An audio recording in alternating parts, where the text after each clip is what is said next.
I remember a time in school. Albert? Albert. Are we gonna have to stand here all afternoon? No. Today, we're going to concentrate on the J's. Leland! What is going on in this house? God, I love this music. Isn't it too dreamy? All right, this is Community Rewatch Episode 2, and we've got a great panel on the show. We've got Andreas Halskov, which is a Danish supposedly scholar or critic of Twin Peaks and other sorts of film and television. And I'm with 16 by 9, a scholarly Danish film journal. And I also write books about television in particular. One of many fans who also produce stuff about Twin Peaks. Hi, I'm Mya. I've written for the Blue Rose magazine. I have a blog called Twin Peaks Fanatic. And this is John Thorne. A long time ago, I was co-editor of the magazine Wrapped in Plastic, and I am currently co-editor of the new Twin Peaks magazine, The Blue Rose. So we're going to talk about Episode 2. This is a big one. This is a big one. John, I think you always said that, like, the first time you saw this episode, you, like, literally fell off the couch. Is that what you once said? That is true.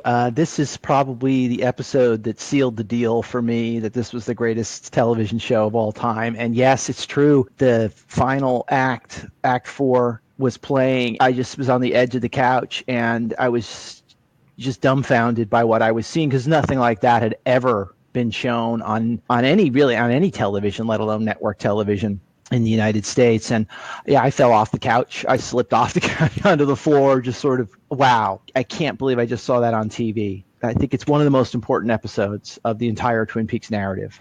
And Andreas, did you see Twin Peaks in Denmark? Was it showing in Denmark that when you saw Episode 2? Yeah, it was. I mean, it came to Denmark in November. There was kind of sort of a pause from when it aired in April, the pilot episode. It's sort of slightly belated, but it came to Denmark in the autumn of 1990, and I saw it back then. But mind you, I mean, I was 9 and 10 years old back then, so I didn't really understand any part of it. I'm not sure that I understand everything now, but everything changed upon my rewatching it later on VHS tapes and stuff like that. And of course, I would agree with John that Episode 2 is iconic for many, many different reasons, specifically what happens in Act 4 or that entire dream sequence. I don't think that anything has been made in television, really still to this day, that is quite as groundbreaking and strange as that was. Still iconic to me. It's interesting to hear Sabrina Sutherland saying that to David Lynch, the pilot episode and Fire Walk With Me, they are kind of the heart of Twin Peaks, because this episode, to me, includes so many more nuances than the pilot does. Though the pilot is great, this has a different sort of surrealism to it, and it has the humor. It has everything. Yeah, totally. I sometimes wonder if David Lynch cheats and uses the European ending I thought the same thing. As the pilot, Yeah. so that he doesn't have to include Episode 2 because he gets the dream sequence. But, Yeah. Mya, what do you think? Oh, it's one of my favorite episodes, not just of the first season, of the whole series, really. When I was a kid, most of the original run, but I really remember it more from watching it on VHS. And I think this is the episode that just made me fall in love with Ben Horne, really. And John, you reminded me that this episode was shot out of order. You know, it's funny. I didn't find this out until not long ago, and I say like a couple of years ago, because Brad Dukes is the one who broke that news, so to speak. It clears up a big mystery in regards to season 1, and that is in episode 3, we have Cooper describing his dream to Harry and Lucy, and he describes the European ending, but it's not what we saw. There's more detail in it. And of course, Lucy was that's there because they shot that before they shot and edited episode 2. So Harley Peyton, I think, was writing the next episode. And he was just going off what the European ending was. And so that's why there's that discrepancy there. But yes, the episode was shot later in the sequence. Wow. Isn't that something? I feel like it's most likely because of Wild at Heart. I know people like to think that Lynch was making Wild at Heart in season 2, or he says it, but he was actually involved with it in season 1. John, you reminded me about this, and actually we had Brad Dukes on in 2015. Can you confirm that David Lynch kind of did episode 2 out of order? I can confirm that because I have in my possession copies of the actual filming schedules for the first season. Wow. How that was kind of mapped out was episode 2, which is David Lynch's second episode, was actually filmed towards the end of the first season between episode 6 and 7. That scene in episode 3 where Cooper says that there's the discrepancies between episode 2 and the pilot ending, the Red Room scene, that episode 3 was filmed about probably a month or two before episode 2 was actually filmed. So wow. That may have been lost in translation with editing, and episode 3 may have already been cut. Right. So that's probably where that discrepancy came from. Isn't that but something? Yes, I can confirm episode 2 was filmed almost at the end of season 1. Anyways, let's get into this. The first scene, which is, I love this scene. We have the horns, and they're eating at the dining table. Yeah. Andreas, you want to talk about that scene? I love that it starts off in this wide shot, and there's just silence. You just hear the sound of scraping forks and eating. The diegetic sound of them eating that dinner. It's such a great scene. To me, it showcases David Lynch's directorial style and then the kind of dynamics and the changes of the show. Because the entire scene, it's like 4 minutes long. It consists of 30 shots. And the first shot is 1 minute long, actually, the first shot. So whereas the last 29, the first shot is almost 2 minutes long. So out of those 4 minutes and 18 seconds, we have one shot, which is sort of half of that length. That's that wide, slightly high angle shot. That's kind of stagey David Lynchy shot where they don't do anything apart from sort of sit in silence. And then Jerry arrives, and then everything changes. The dynamic changes, and the pacing becomes totally different.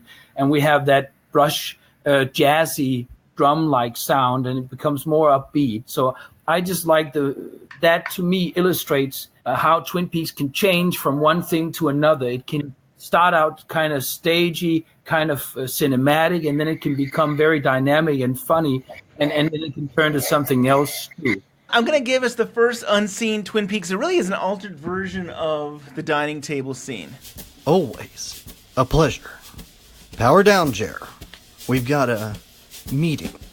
Nephew Johnny, don't be forlorn. Things are bound to be better in the morn. Then there's Sylvia, who treats me with scorn. She thinks Jerry an absolute thorn. Around the horn to little niece Audrey, the horn's firstborn. And here goes Jerry with brother Ben Horne, long gone like turkeys through the corn.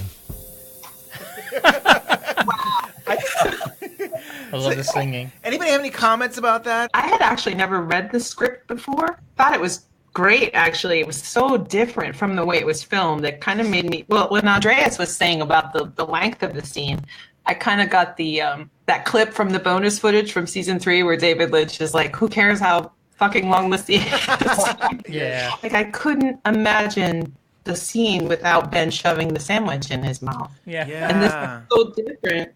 I think it just goes to show about Lynch's improvisational abilities. You just kind of have to have an eye for that, I guess. Near the end, he's saying, and here goes Jerry with his brother Ben Horne, long gone like turkey through the corn.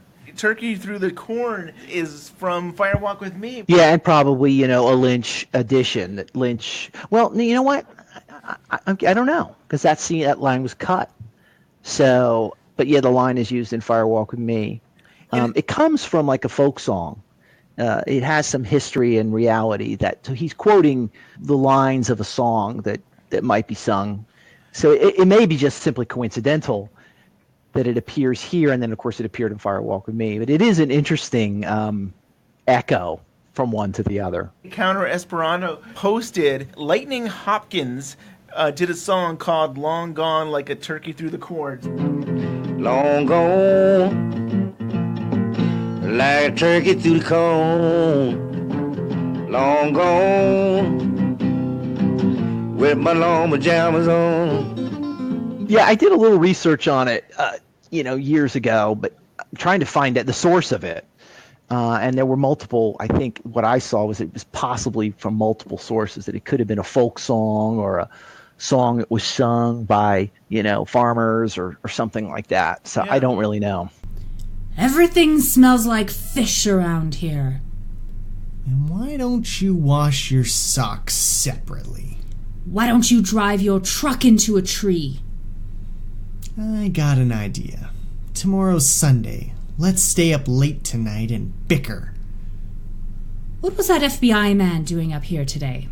Oh, nice fella. Asked a few questions. About what? He talked to Josie mostly. I had a problem with a fish. Took a liking to my percolator. What did he talk to Josie about? Well, why don't you ask her? Did they talk about my brother at all? Andrew? How many brothers do I have? I heard them mention him. The accident. What about the accident? No, the usual. How no one found his body. Mostly they just talked about Laura. How she was up here the afternoon of the day she died. Didn't he want to talk to us? I talked to him. Real nice fella. Did he express any interest in talking to me? Yeah, but we told him you were on your world tour. He should contact your press agent. Take your boots off my bed and go to your room! Didn't want to get mink oil on my bedspread. Well, there's a couple of interesting things to note. They cut all the Andrew Packard stuff out when they aired it, and it may have been just simply because of time, but also there's a lot of detail there really about the body being missing, and I don't think they wanted to clutter up the story with extra mysteries, and so they kind of put that in reserve for season 2, the whole Andrew Packard thing. And then the other thing is, you'll see it throughout this entire episode, the script had scenes in a completely different order than the actual episode does. When they shot it and they edited it, they moved things all around. And so that scene that you just played was supposed to take place in Act 1, and I think it doesn't take place in the televised version till the end of the episode. So it adds some confusion as to the time frame of when things are happening. But this episode in particular was really rearranged from the original scripted order of scenes. Yeah, John, that's a great point. They're having this conversation, and the actors who are putting this on is the Bickering Peaks team, Lindsay and Aidan. So the scene, though, between Pete and Catherine, they're talking, and it's like, what did the FBI agent want this morning or today? And the way we've seen the show is actually a new day, so it is right. I think it's kind of confusing. Yeah.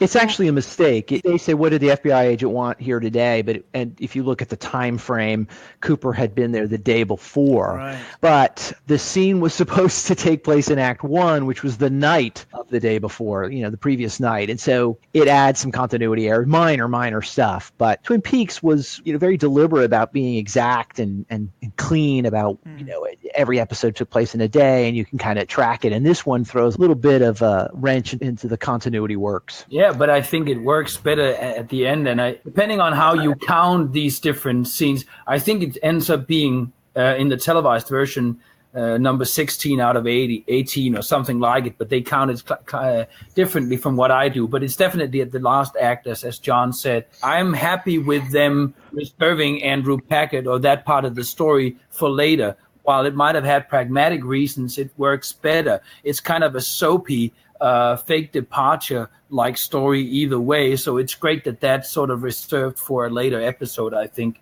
it works better in the televised version than in the script. Diane 817, quick note. Definition of a Chinese word, koro. That's the name of Mrs. Josie Packard's dog, mixed breed. I believe the word is Mandarin. I'm sure I know what it means, but I can't lay my hands on it. Exactly 60 feet, 6 inches. Perfect.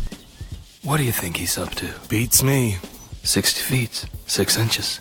That's the distance from home plate to the pitcher's mound. Kinda interesting, huh?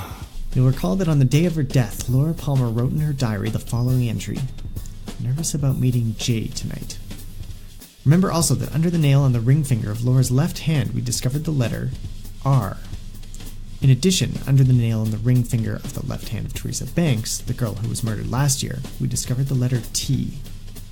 Today, however, we are going to concentrate on the J's. Well, it's one of the great scenes of the episode. I mean, the whole thing is hilarious and mesmerizing, the whole technique that Cooper has, and it adds so much to the character of Cooper. This is sort of where we get the sense that he is more than just an FBI agent, but that he has almost supernatural abilities. And I want to emphasize almost, because there's an otherworldliness to him that sort of gets introduced here. And then just, I guess, one final comment. Of course, the scene you just played explains why the letters R and T are circled on the chalkboard, and we never see them circled from one scene to another. It's another continuity error because that piece was cut from the full scene. I really love the whole fingernails storyline. I feel like they could have done so much more. There could have been more killings, and we could have spelled out Robertson. The scene is also ingenious in the way that it sort of reintroduces different characters in sort of a seamless way. It's definitely done that way or edited that way in order for us to remember who the different cast members are. I mean, and this. Today, you wouldn't do it that way at all, but it's kind of the way that they sort of, in an ingenious, humorous fashion, recapitulate different things or reintroduce different characters through small flashbacks or shots. It's just, there's an ingenuity to that I quite like. It's a great, great scene. Yeah. Cut up into different sections in the actual televised version. Well, I actually just watched the episode yesterday. I don't know why, but it's kind of stuck out to me, like all the weird nuances of it. Like, for example, Cooper has Hawk put on oven mitts.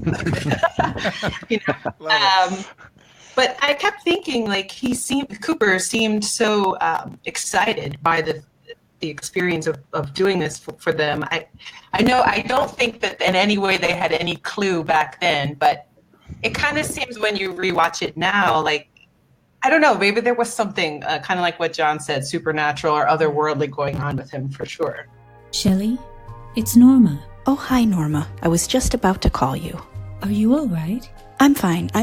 Actually, I'm not feeling too good. I think it may be a touch of the flu. Shelly, didn't you have the flu last week? Norma, I'm okay. I just can't come in today. I'm worried about you. Thank you, Norma. I'll be fine. I just need to rest. You want me to bring you anything? No, I've got everything here I need. But thanks anyway. I hope you'll be okay down there. Heidi should be able to work my shift. She shouldn't mind too much. I know she needs the money. Shelly, don't worry about it. You work on getting better. Norma, I know you always feel like you have to drop by, but don't drop by. I'm okay. I'll see you later.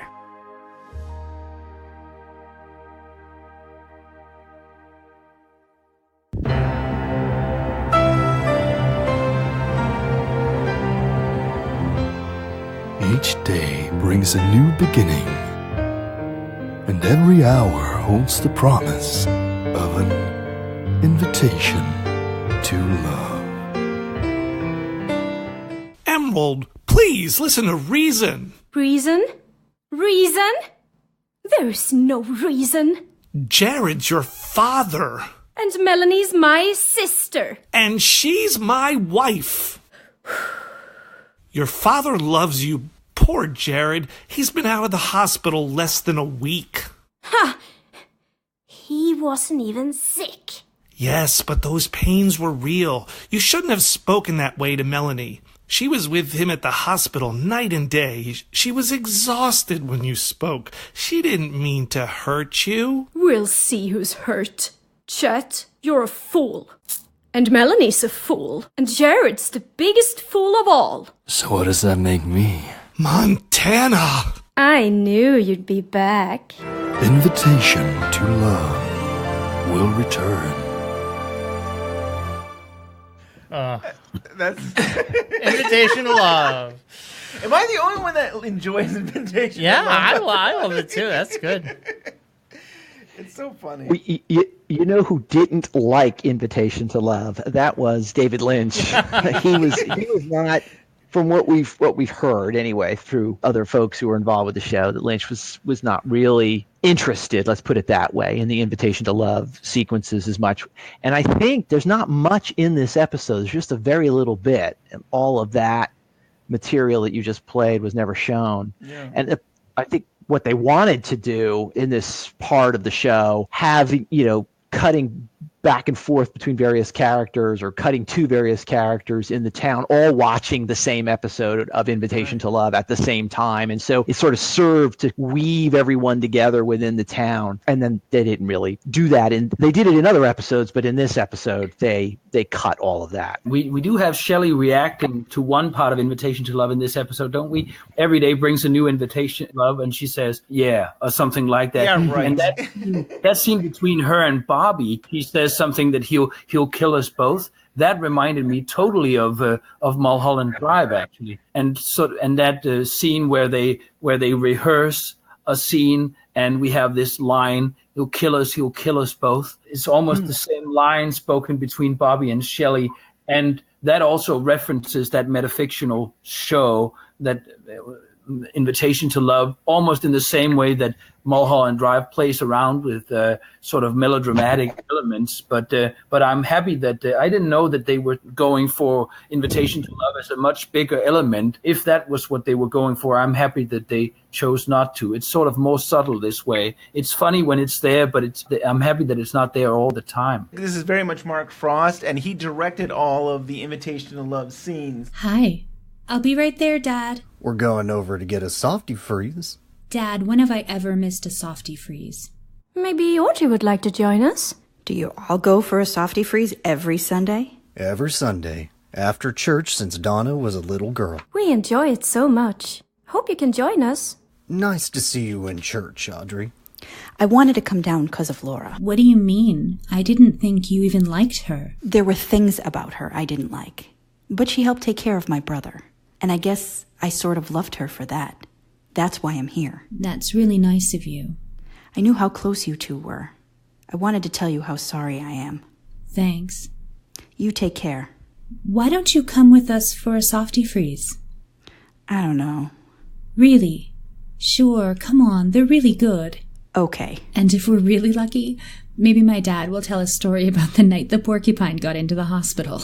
Oh, I'd like to hear about that. Yeah, this scene was sort of the original Donna-Audrey scene that Lynch essentially reworked into the Double R diner scene that we all know, that classic scene of Audrey dancing, which Lynch added, I assume, while, he was making the episode. It wasn't part of the script. And in the scene you just played, they really kind of make Audrey and Donna more chummy and friendly, as if maybe there's the indication that they're going to become a team. And there is some of that in season 1. But the scene that we end up seeing, of course, in the actual televised episode, Audrey is a far more curious and mysterious character than she's in this original scripted scene. She's just a little more simplistic.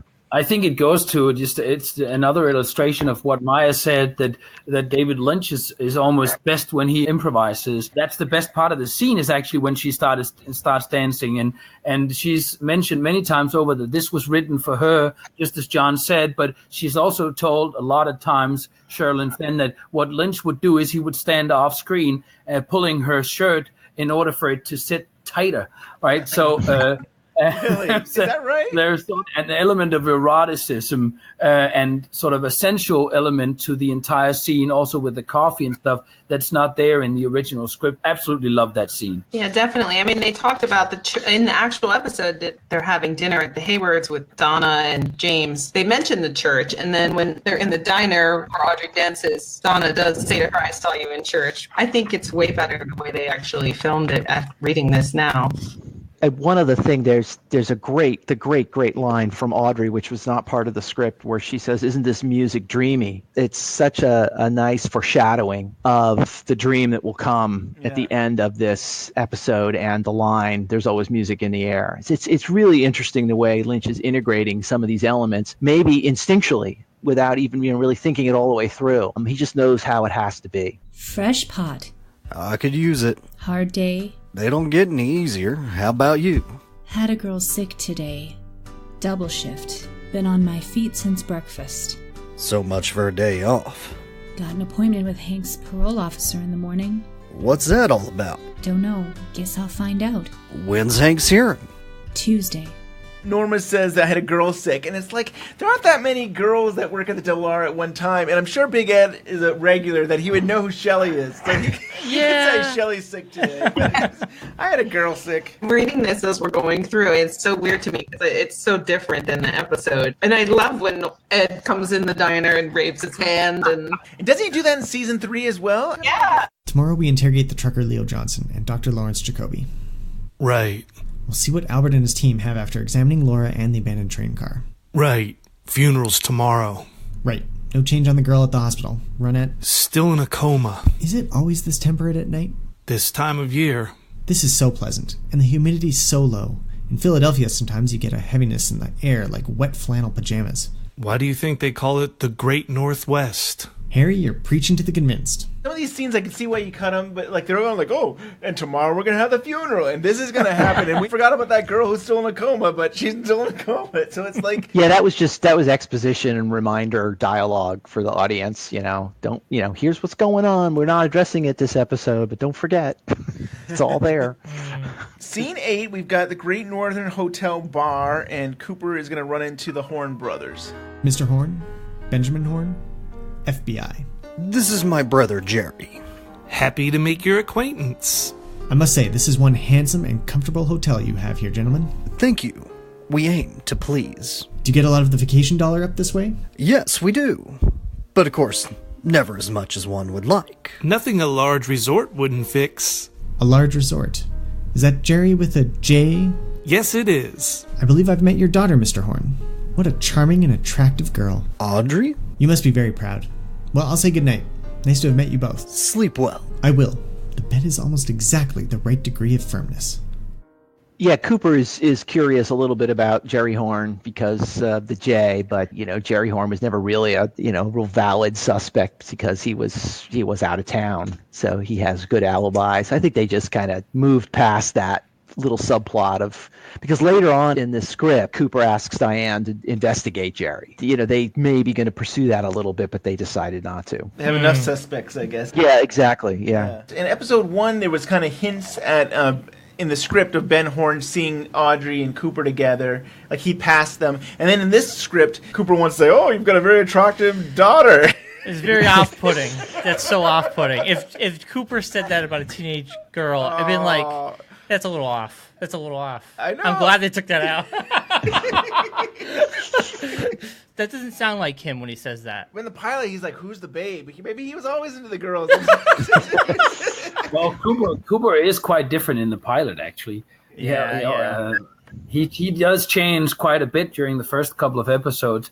He has sort of a slightly more cynical, sarcastic side in the beginning too. Yeah. He becomes more funny in a different way, and sort of a more friendly, heartwarming, charismatic fashion. Whereas he's also charismatic in the opening, but slightly more sarcastic, I think. So when coming to episode 2, we've arrived at the Cooper that I think we've all fallen in love with. Yeah. True. Yeah. The next one is going to be Leland and Sarah in their home. Yes, Madeline, dear. We'd appreciate it a great deal. The funeral's at 2:00. All right, we'll look for you around noon. Thank you, dear. Drive safely. Sarah? That was Cousin Madeline. Donald's girl? That's right. Niece Madeline. Is she here? She's driving in tomorrow for the service. Oh.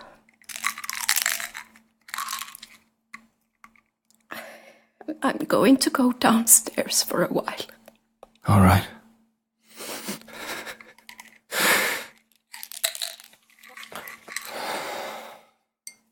So... What was that? Well, that was supposed to be them taking pills. Oh. And it's funny, in the script, it ends with Leland starting to break down, and he waits till Sarah leaves the room, and then he takes a pill, and he seems like he's starting to break down. Like, it seems like, it's interesting, in the script, it makes it seem like he's very strong, and he's there for his wife, but it's starting to take a toll on him. And I'm sure we got to talk about this at some point in this episode. He really does start to lose it. Yeah. I also thought it was interesting they mentioned Donald's girl for Maddie, and actually in the show, I believe it's actually Sarah's Sister Beth's girl.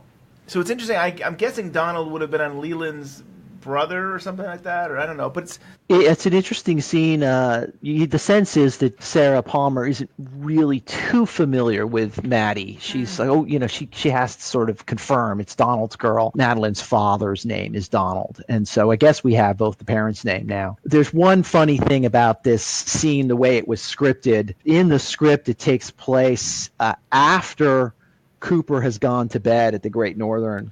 Yes. And Cooper tells Diane on his tape that it's 1:18 a.m. and he's going to bed. And then we cut to Leland talking to Maddie on the phone. So I guess the Palmers are late night people, I guess, is what it is. So, it's a 2 a.m. call with your niece is not unusual. It's just funny how they had put times in and had different scenes placed in sequence, and they don't really make a lot of sense. So.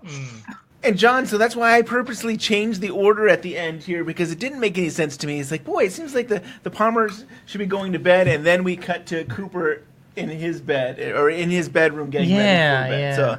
So this is the last scene, the last unseen scene here is Cooper in his room. Diane, 1:18 a.m.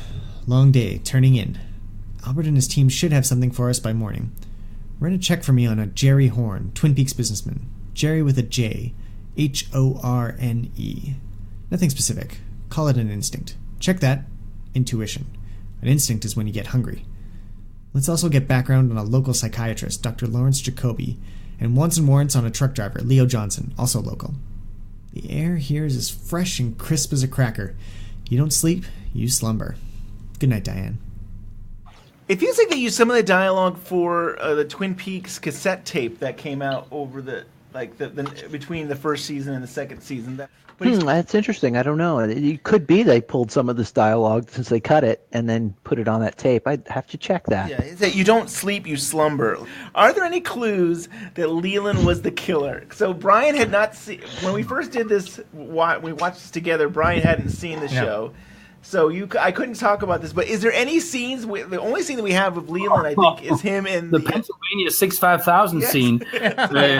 Is a clue for sure. I know that the last part of it, of course, wasn't supposed to be the way it ended up being in the televised version. But look at the chevron pattern on his jacket, and then we cut to the red room afterwards with the same pattern. That's the scene that comes directly after the Pennsylvania 65,000 scene. And just look at the way that it changes from this crazed, hysterical, sort of maniacal kind of mood when we hear Glenn Miller's music, and then to the end of the scene where we cut in on Leland and we have this slightly more sad version of Laura Palmer's theme, and he, smears blood all over her face. I know that of course, that's changed from the script, but at the end of it, in the televised version, I think going back to that certainly looks as if that was a clue all along. And Sarah Palmer's, what's going on in this house and stuff like that seems almost to sort of indicate that things are bad inside that house, right? I suppose that seems symbolic when going back to it, more so than it did when I first watched it. Yeah, it's really interesting. Just finished a short piece about the Palmer house for Blue Rose, and I was going back to that scene that we were just talking about because I was curious about the line that Sarah Palmer says, what's going on in this house. That line is not part of the script. That line was never scripted. It was something that Lynch added when they were shooting it. And Sarah Palmer says it twice. And it's clear, I think, well, I shouldn't say it's clear, but there's an indication anyway that Lynch wanted to convey a wrongness about the Palmer household. Obviously, things are happening. There's a lot of emotion in the house, but having Sarah say that line so frantically twice, what's going on in this house, gives you an indication that there is more to that environment than simply having had Laura been killed recently. There was something else was going on. I had never noticed that. I never knew that until just a couple days ago, that line was not part of the script, and I think it's important. Yeah, and then he says we have to dance for her, and I mean that is sort of it to me looks like a classic danse macabre that sort of you would have in literature when you want to indicate that there's something bad has taken place, that a killing has taken place. You dance for the dead, right? There's sort of an interesting connection. He's connected to it, and definitely those lines, also the line that he says later on in during the funeral, right, when she says, "Don't ruin this too."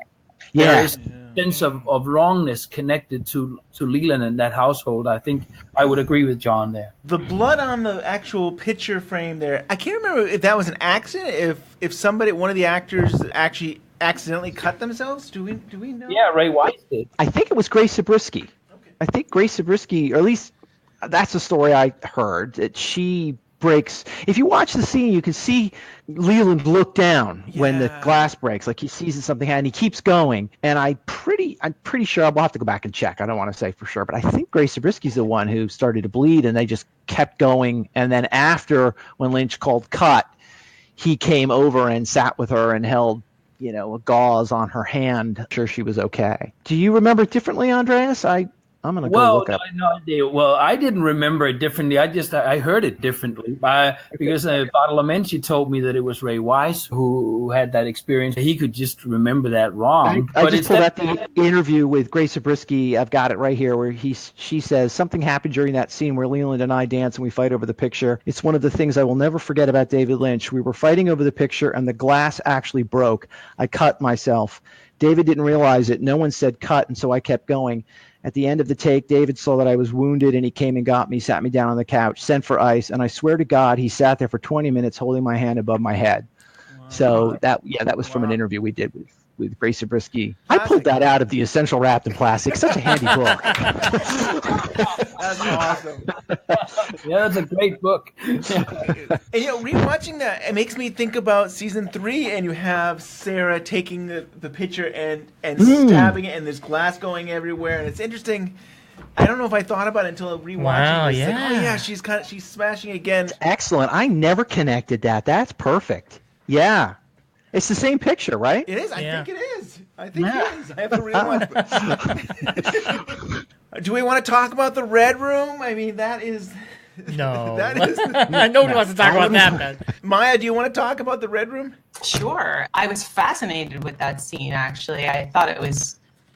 I think the mystery that it creates, the weirdness and all of it, it was sort of the thing that made me just want more and more of Twin Peaks. This scene was improvised for the European ending, and it was never scripted. It was something they just needed to tack on so that they could sort of have a complete movie to put in the European market. And then they repurposed it as the dream sequence in episode 2. And then they basically said, well, it's a code we have to crack, which of course it wasn't. There was no code there. It was just, again, improv. And this scene, which was made up on the spot, essentially, drives the rest of the entire Twin Peaks narrative until part 18 of season 3. Wow. This is this thing that's going to direct and redirect the story, and it was never designed to be that. It fascinates me that the entire narrative, Fire Walk With Me and everything, at the core of it is all here in something that Lynch kind of made up on the spot. And do you think it's partly because of Mark Frost? So Lynch has this creative world that he's creating, but then you have Mark Frost who's like, okay, I need to keep this going episode to episode. And yeah, they were trying to make meaning. I was trying to sort of craft the story to kind of match that dream. And, some of it's a little clunky, especially when we get into, season 2, and they try to explain what the gum is, and every little thing is trying to have some meaning. But yeah, that's exactly right. I think they had that footage. They wanted to use that footage. They said, well, this is going to be the core element of Cooper's going to have a code he has to crack. And so that's you see elements of the dream now pop up in all the episodes that follow, particularly in season 1. My arm's been back. It's the twine that they have to go to the veterinarian, the convenience store, and it's all. It all kind of is thrown in there. It doesn't take away from it. It's all fascinating, but it wasn't really planned out. I think it's the most iconic scene, perhaps, of the entire show, but I also quite like when we then get back to the hotel room and Cooper he wakes up, or is he perhaps slightly in a sleep mode still, and his hair is standing on end, and he says, no, it can wait till morning, which is not in the script, that particular line. That particular part of the story made me think so much of Shakespeare. Shakespeare, who's been paraphrased earlier in the same episode. His sonnet number 18 is the one Ben Horne recites for Blackie, right? Shall I compare thee to a summer's day and stuff like that? And then at the end of it, when his hair is standing on end, that reminds me so much of Macbeth, who is now coming to terms with the fact that he wants to kill King Duncan. And he says something akin to, why do I yield to the suggestion whose horrid image doth unfix my hair? It's as if now is Cooper, what kind of a suggestion is he yielding to? I mean, why is it that it can wait till morning and he's snapping his fingers? There's something so cool about that ending, and it gives sort of a complexity and an ambivalence to Cooper. Just like the dream sequence is a better solution than what was scripted. It sort of gives it all this hesitation and surrealism that it wouldn't have otherwise have had, I don't think, this episode. Yeah, I agree. I mean, the ending after Cooper wakes up is simultaneously funny and frustrating. I remember watching it the first time it aired, 28 years ago, thinking, oh my gosh, I mean, Cooper knows. At that point, we don't know I didn't know what was coming in a week. And Cooper knows finally, he's got the answer. And I couldn't wait for the next episode to find out. And then they pull that rug out from under us and say he's forgotten it. So. That's kind of brilliant in a way, though. I kind of love how they did. Reading the script while we were doing this, I have to admit, not to be negative in any way, but it really sucked. The episode is so much better, and there's so much that they put into it that's not in the script. I couldn't even imagine if it had actually been filmed that way, if it would have had the same impact at all. Oh, I think that's exactly right. I think if this episode hadn't been filmed the way it was, if Lynch hadn't done what he did with it, if this had been the episode that they had scripted, the show might have flattened out a little bit. But this lit the spark. As I said, it drove the rest of the whole story. So, yeah, I agree completely.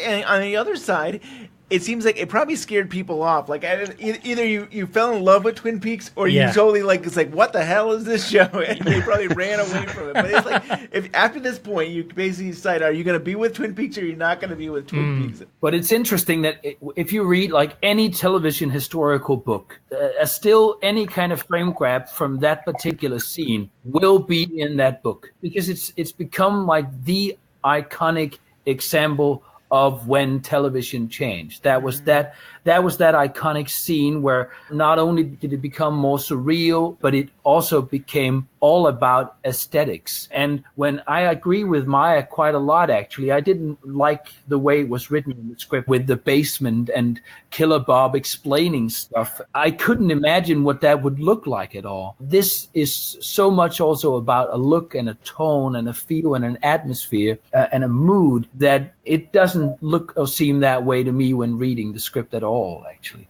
Some of the power of the dream comes from when they cut out of the dream to Cooper sleeping in the bed, as it transitions from one sequence of the dream to the other. And I think Cooper's almost restless. He's almost struggling with what his mind is showing him. Those are they're short little clips, but they're fascinating transitional pieces. And so we keep coming back to Cooper sort of struggling with this thing he's experiencing. John, for Wrapped in Plastic, and you can also read it in Essential Wrapped in Plastic book, you interviewed Michael Anderson, and I think he said about how he wanted more information about the Red Room, and he's like, so what's before this scene and what's after this scene? And I think Lynch is like, there is nothing. There's nothing before and there's nothing after.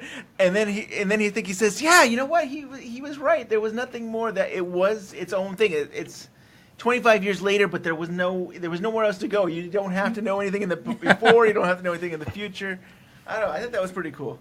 Yeah. It was obviously interesting to get his take on what that experience was like. And I think he said, Michael J. Anderson said, I never thought that would ever air, that would ever show anywhere. That would just never, it was just something we did, one afternoon, and it would never show. And of course it did. And as Andreas said, it's one of the most important scenes in the history of television. So, now that we've seen season 3, can we go back to episode 2 and kind of look at it in a different way? Well, does it sort of suggest that Cooper is the dreamer?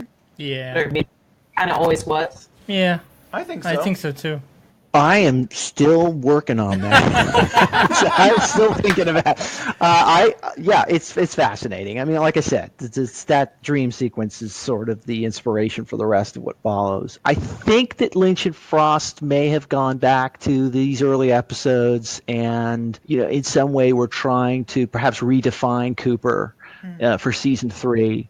From evidence that they're seeing in these various episodes. But, I'm going to have to think about that for a long time. Did Lynch actually film any new Red Room scenes, or do you think it was all taken from the European version? I would doubt they filmed new stuff for episode 2. I don't remember that any of the things we watch in episode 2 are not in the European pilot, actually. I remember when I first saw that, it suddenly becomes flat because of that ending that's attached to it. That's closer to what I think is scripted here in episode 2. What I like about Twin Peaks very much is that constant hesitation, that I don't know whether something should be understood as sort of symbolic or psychological or potentially supernatural. And that hesitation is removed in the European pilot. I think all of the shots that we see here in episode 2 were filmed then. And didn't Dwayne Dunham talk about that a little bit, about him editing late at night and those rushes coming in that he had to edit, and he didn't know about those rushes that came in, and then he didn't know what to do with them. That became the dream sequence that Lynch had shot.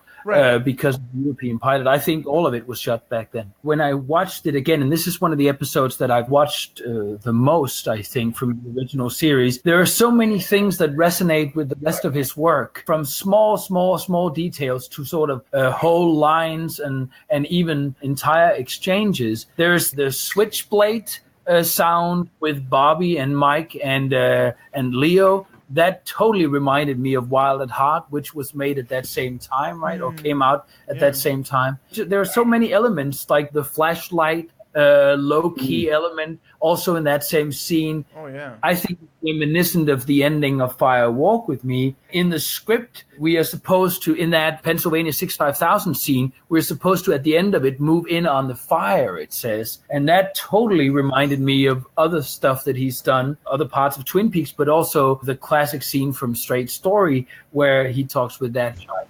So there are so many things in this entire episode that I suppose it becomes a filter through which I watch it, but it just resonates so wonderfully with the rest of his work. And I think through serendipity and intuition or instinct, I think John called it, right? David Lynch is able to turn what is an interesting script into a much better episode. I'd like to just add to a little bit of what Andreas brought up about Bobby and Mike and Leo in the woods scene. Sometimes we pass over it and we forget, but it's got one of the great mysteries of Twin Peaks in it. That scene too is who was behind the tree in the woods. It's not addressed in the script, and I don't even think it's in the script. I can't remember specifically if it's in the script. No, it's not. I'm looking now at some notes I have. It's not there. So that's something Lynch put in there. This figure that steps out from behind or to behind the tree.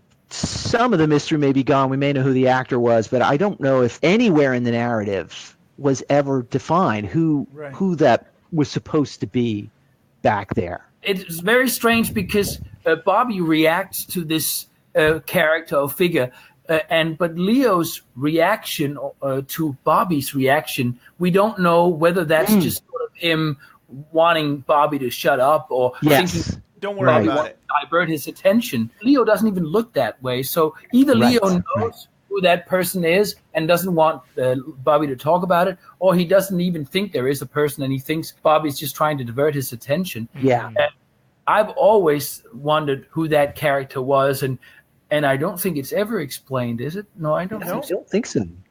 And then, could we guess it? I mean, when I was younger, I used to think, maybe it's been Horne, maybe it's Leland. I thought it was Leland. Yeah.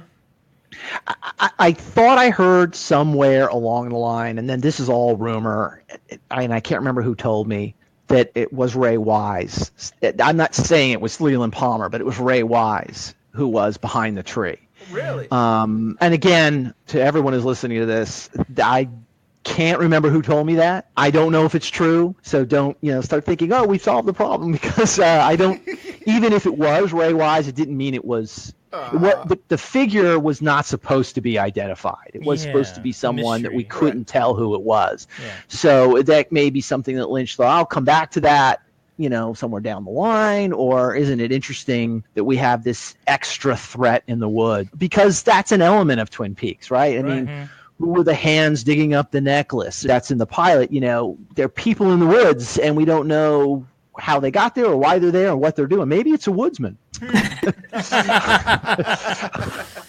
Nice. Man, if I could go back a couple months ago, I could ask Scott Ryan, say, when you talk to Ray Wise, ask him about... that would have been a good question. Next for the Blue Rose magazine, but you can at least, it's still a good interview there. So I don't know why, but I always thought it was Bernard Renault in the woods. Maybe because when he's killed, it's Leo's in the same spot. When he shows the body, he meets with Ben, and he says... Oh, that's a good point. Yeah. Even though I have no real reason to think that, I just kind of always thought it was him. That's probably the most logical answer. It is really. a good one, If you had to sum it up. do we have any final thoughts about episode 2? I like the subtlety of the televised version, and we've talked a lot about the exposition that was removed from the script. I like that.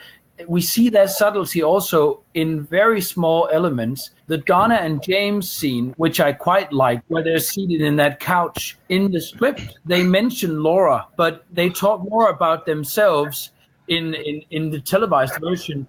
And then we have Laura Palmer's theme instead, sort of subtly reminding us of Laura. That's a subtle move where we are introduced to Laura through the music, and they talk about their potential love relationship, and we sort of remove some of the dialogue. And that, I suppose, is what I like so much about the televised version of this, as opposed to the scripted version, is that a lot of unnecessary exposition is removed. A lot of the things that would make it flat or tell us directly what we're supposed to think is removed, and surreal elements and moods are introduced into it that sort of just heighten everything. Just altogether a great episode. I think when I was rewatching it, I was thinking about season 3 a lot. The Pennsylvania 65000 scene, I kept trying to envision it being Jaude and Bob, really, not Leland and Sarah, and trying to kind of wrap my mind around how everything kind of changed now with what we were given in season 3. It kind of makes episode 2 feel like a little more important in a way. There's a lot to think about and digest as far as everything in season 3 is concerned, but it definitely seems like a hugely important scene, not only in the original, but given everything we know now. It is one of my favorite episodes of the entire narrative, and it is one I could watch over and over again. I really do like watching it. We didn't mention, but I think in the dream is the first time we hear Bob speak. And we kind of get a sense that there's this menacing figure. I think we've seen an image of him in the previous episode, but this is where he sort of becomes a character. And of course, Bob will remain a critical piece of the story as well. I have vivid memories of Bob crouching there and saying, "You may think I've gone insane, but I promise I will kill again." Boy, did that ever resonate and was really scary. Some of the fear that's going to pervade Twin Peaks comes from this episode.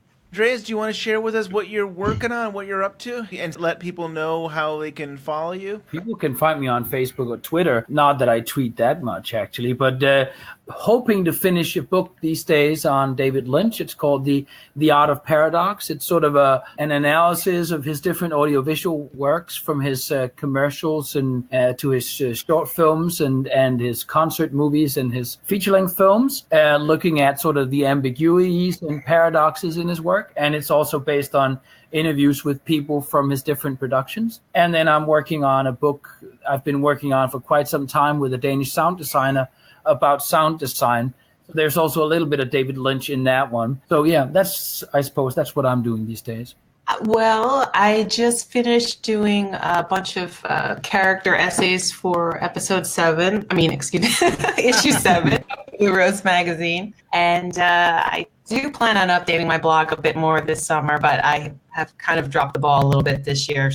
But mostly that's what I'm doing right now. I did the Blue Rose, and whatever comes to my mind, and I'll write some stuff and hopefully be posting some new things this summer. Issue 6 of the Blue Rose got a couple of small pieces in there. The one I mentioned earlier is a very short article about the Palmer house as a haunted house, and kind of happy with how that turned out. Mya's underselling herself. She did some great work for issue 7 in the Blue Rose. Just wrote about some difficult characters to sort of get your hands around. So thanks, Mya, for everything you did on that issue.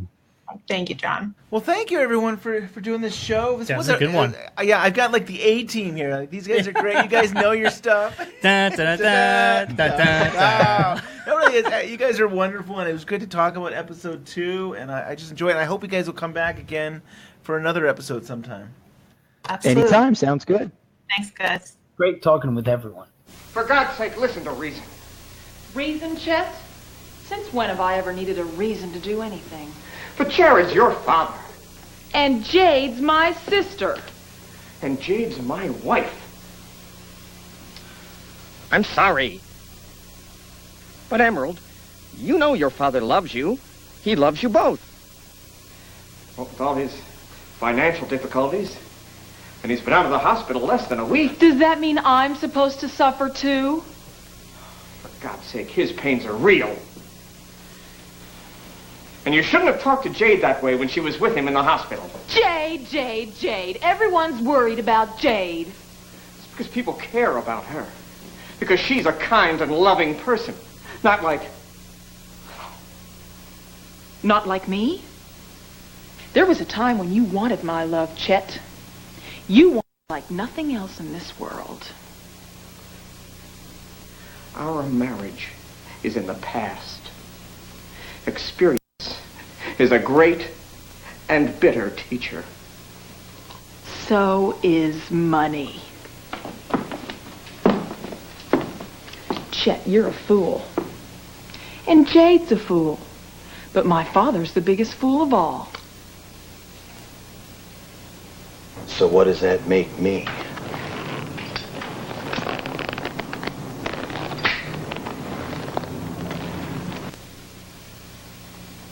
Montana?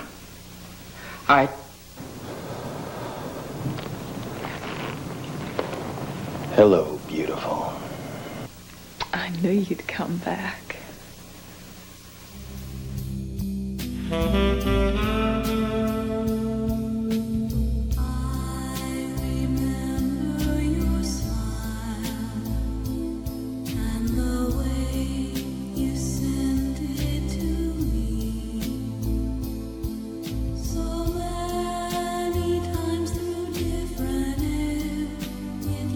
Inside.